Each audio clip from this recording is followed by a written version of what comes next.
За Монгол улсын урт хугацааны бодлого алсын хараа 2050 Монгол улсын боловсролын салбарыг хөгжүүлэх 2021-с 2030 оны дунд хугацааны хөгжлийн төлөвлөгөө мөн боловсролын сайдын 25 оны 1-р сарын 22-ны А25 дугаар тушаалын хэрэгжилтийг хангах энэ зорилтын хүрээнд мэргэжлийн багш нарын сайн туршлагыг түгээх мөн мэргэжлийн багш нарын бүлэг тулгамдж байгаа асуудлыг тодорхойлох түүнийг хэрхэн яаж шийдэх вэ гэсэн ийм гац гаргалгааг олох ийм зорилготойгоор үндэсний хэмжээнд мэргэжлийн багш нарын бүлгийн сайн туршлага асуудал шийдэл гэсэн зөвлөгөө цахим хэлбэрээр явагдаж байна. За мэргэжлийн багш нарын бүлгийн үйл ажиллагааг дэмжих үндэсний зөвлөгөө маань 2025 оны 11-р сарын 24-нөөс 12-р сарын 5-ны өдрүүдэд бол зохион байгуулагдаж байна. За энэ үйл ажиллагаа үндсэндээ 3 зорилтын хүрээнд бол зохион байгуулагдаж байгаа.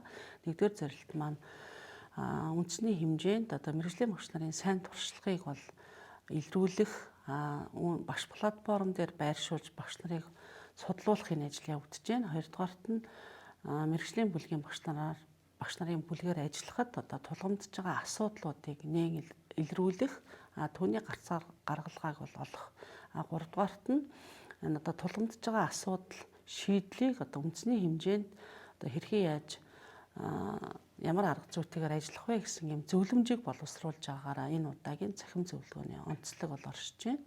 За Дорнот аймгийн хувьд бол 2025-аас 2026 оны хичээлийн жил сургуулийн өмнөх боловсролын 32 байгууллага, ерөнхий боловсролын 27 сургууль бол ажиллаж байна.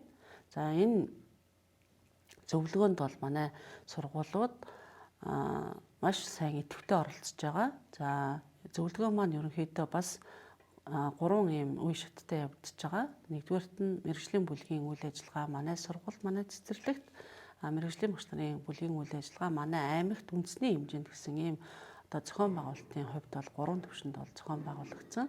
За ингээд Дорнот аймгийн хувьд бол сайн туршлагыг илрүүлэх энэ үйл ажиллагааг бид нар 11-р сарын 28-ны өдөр зохион байгуулсан. За ингээд сургууль цэцэрлэгээс ирсэн сайн туршлагуудыг аймгийн хэмжээнд ажлын хэсэг байгуулад хэлэлцүүлсэн. За энэ сайн туршлагыг хэлэлцүүлэх үйл ажиллагаанаас ямар үр дүн гарсан бэ гэхээр Дорнот аймгийн Хэрлэн сумын 4-р цэцэрлэгийн хэл яриа мэргэжлийн бүлэг мөн Хэрлэн сумын 8-р цэцэрлэгийн ялгаатай хүүхдэд ажиллах арга зүй гэсэн ийм мэргэжлийн бүлгүүд шалгарсан. За сургуулийн ерөнхий боловсролын сургуулиас Хэрлэн сумын 1-р сургуулийн номын ертөнц бүлэг мөн Хэрлэн сумын 5-р сургуулийн зорилготой хүүхэд буюу 6-аас 9-р ангийн сурагчдыг хамруулсан ийм суралцуу суурьсан бүлгүүд шалгарсан бол судлагдхуунаас Дорнот аймгийн ерөнхий боловсролын 4-р ангийн багш нарын мэргэжлийн бүлэг мөн ПИЦ-ийн багш нарын бүлэг бол шалгарсан байгаа. За энэ мэргэжлийн багш нарын бүлгүүд тухайн судлагдхуунаараа мөн сургууль цэцэрлэг дээр тулгамдж байгаа асуудлуудаараа сонирхлын бүлгээрээ мэргэжлийн бүлгээ үүсгээд тулгамдж байгаа асуудлуудыг тодорхой төвшөнд бол шийдээд явж байгаа ийм сайн туршлагуудыг хэлэлцүүлээд багш платформ дээр бол үндэсний хэмжээнд түгээн дэлгэрүүлэх ажлуудыг хийж байна.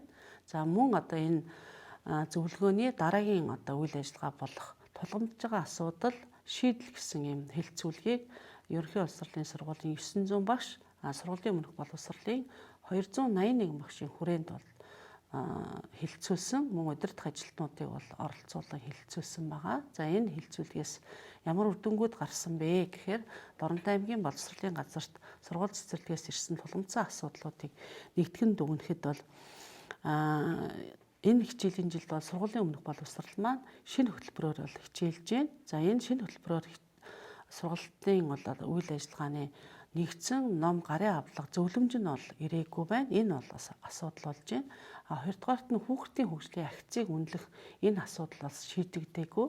За мөн хүүхдийн бага насны хүүхдийн орчин бол тоглоом наадгай гэсэн энэ орчин байдаг. Тэгэхээр энэ орчин дээр бас хэрэглэтгүүн дээр нэмэлт баяжуулалт хийхэд бас тодорхой хэмжээний асуудлууд байна гэж сургуулийн өмнөх боловсролын багш нар маань дүгнсэн. За мөн улсын хэмжээнд өмнөх хичээлийн жилд шинэ хөтөлбөрийг хэрэгжүүлсэн цэцэрлэгүүдийн туршлага судлах түгээн дэлгэрүүлэлт ажил бас бага байна гэсэн ийм одоо асуудлуудыг тодорхойлсон бол ерөнхий улс хурлын сургуулиуд дээр хэд хэдэн асуудлуудыг хүндсэн.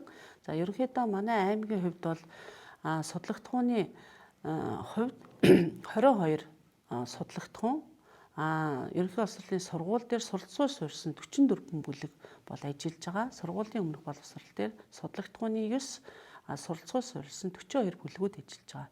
За тэгэхээр энэ бүлгүүд дээр ер нь ямар асуудлууд тулгараад байна вэ гэхээр одоо ялангуяа дунд ахлах ангид судлагдхууны багш нар маань багш нарын хуваар дээр бас нэгдсэн зохион байгуулалт одоо хийгээгүй улмаас багш нар маань тухайлбал одоо химийн багш нар ч юм уу, физикийн багш нар ч юм уу, биеийн тамирын багш нарын нэгдсэн мэргэжлийн бүлгийн ажилд бүрэн дүүрэн оролцохгүй байгаа нэг ийм асуудлууд байна.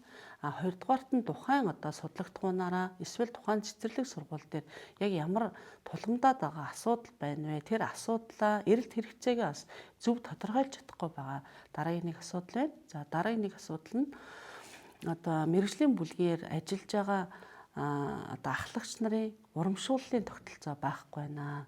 Тэгэхээр энийг бас шийдэх гаргалгаа хэрэгтэй байна гэж үзсэн байна.